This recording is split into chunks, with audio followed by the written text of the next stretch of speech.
साथियों, global condition पर might is right चलता आ रहा है और ये बरसों से यही चलता है। कहने का मतलब है जिसकी लाठी उसकी भैंस, सदा से यही होता है।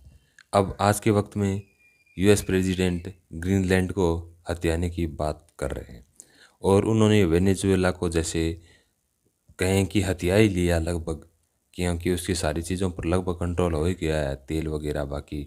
तो फिर क्या ही बचा। अब वो ग्रीनलैंड को भी हथियाना चाहते हैं क्योंकि वहाँ पर लगभग बहुत सारे मिनरल्स और भी उसे खोदने से कुछ न कुछ और निकलेगा ही। और इस पर डेनमार्क वगैरह उन सब का अधिकार है। कोई पुराने जैसे ट्रीटी या फिर पुराने कब्जावाद के तहत, जैसे भारत पर ब्रिटेन का कब्जा था, तो ग्रीनलैंड में वैसे ज़्यादा कोई ऐसे रहते नहीं है, बर्फ़ वगैरह जमी रहती है, लेकिन वो काफ़ी बड़ा इलाका है। आपने ग्रीनलैंड तो नाम सुना ही है, लेकिन वो कितना बड़ा होगा वो मैं बता देता हूँ। आप ऐसे मानिए कि इंडिया है, इंडिया का लगभग 66%।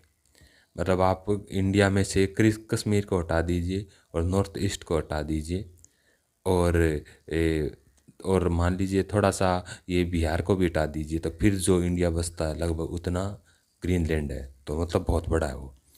तो अभी बात यह है कि उसे हथियाना चाहता है, तो ट्रम्प ने साहब ने बोल दिया कि अरे भाई प्यार से दे दो और साइन वाइन कर दो, कुछ चाहिए तो दे भी देता हूँ, नहीं तो हथिया लूँगा। तो मतलब वो लेकर के रहेगा।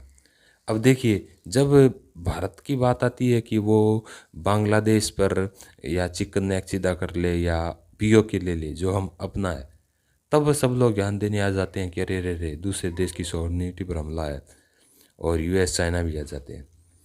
और चाइना ने तिब्बत को हथिया लिया, ठीक है, और चाइना ने हांगकांग को भी हथिया लिया, और चाइना अब ताइवान को भी हथियाना चाहता है, मतलब लूटना चाहता है, उस पर कब्जा करना चाहता है, और एक न एक दिन वो कर भी लेगा।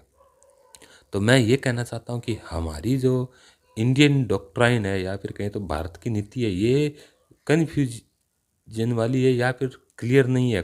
कहानी तो यहाँ पर है, शायद क्लियर नहीं है या फिर लोगों में हिम्मत नहीं है। क्या क्या हम लोग ये काम नहीं कर सकते? आप लोग क्यों डरे हुए हैं? मैं मोदी जी से आग्रह करता हूँ कि आप कुछ न कुछ कीजिए, क्योंकि अगर आप सोचते हैं कि इंटरनेशनल इंटरफेयर होता है, इंटरनेशनल प्रेशर होता है, इस कारण नहीं कर पाता हूँ, और या फिर आप आदर्शवाद की बात करते हैं या फिर विश्व गुरु बनना चाहते हैं, तो ये जो चीज़ें हैं वो सिर्फ आपके लिए ही है। मतलब आपकी पोजीशन पर और आपके जो इस शक्ति लेवल पर कोई दूसरा आदमी बैठता है तो वो ये सब नहीं दिखेगा। मेरा मीनिंग है, अगर ये इंडिया जितना पावरफुल है उतना पाकिस्तान और बांग्लादेश होता तो आज तक वो चिकन नेक तोड़ भी देता और उधर से पाकिस्तान कश्मीर भी ले लेता।